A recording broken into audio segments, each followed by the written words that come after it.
Our film, a made-for-home video and composed mainly of old newsreel footage, captures the phenomenon and especially the frenzy that was the Beatles.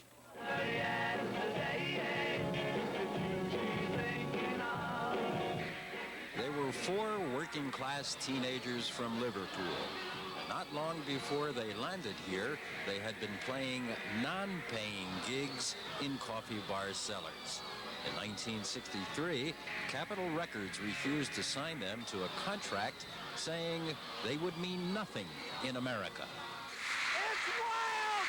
This place is going out of its head! You have never heard anything like this in your life! It's absolutely wild! It was a scene that would be repeated over and over as Beatlemania swept the land. And the name of it is A Sprout of a New Generation. It shows Paul McCartney coming up from the earth like a sprout, a start, a new dawn. It's the real thing because the hotel manager of the Whittier Hotel and the Muhlenbeck Hotel signs an affidavit certifying that this is the Beatle bedding they slept on, and who slept on what sheet and was belongs to who, Ringo, George, or Paul. Now, when you get these things cut up into 1 square inches apiece, what are you going to do with them? Sell them.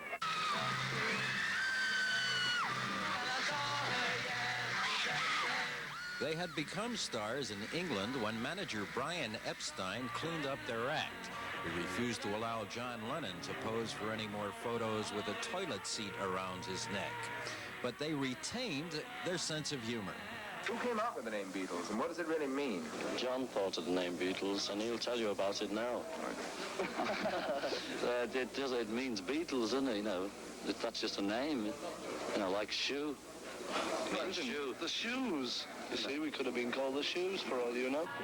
At the outset, Ringo said he hoped the group would last long enough for him to save a few bucks to open a beauty parlor. They became the most popular recording artists in history. Their last live concert was in 1966. They broke up in 1970. Their final years together marked by drugs, disillusion, and dickering.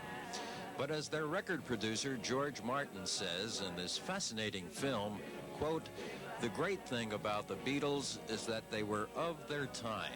They expressed the mood of the people of their own generation." This is Stuart Klein.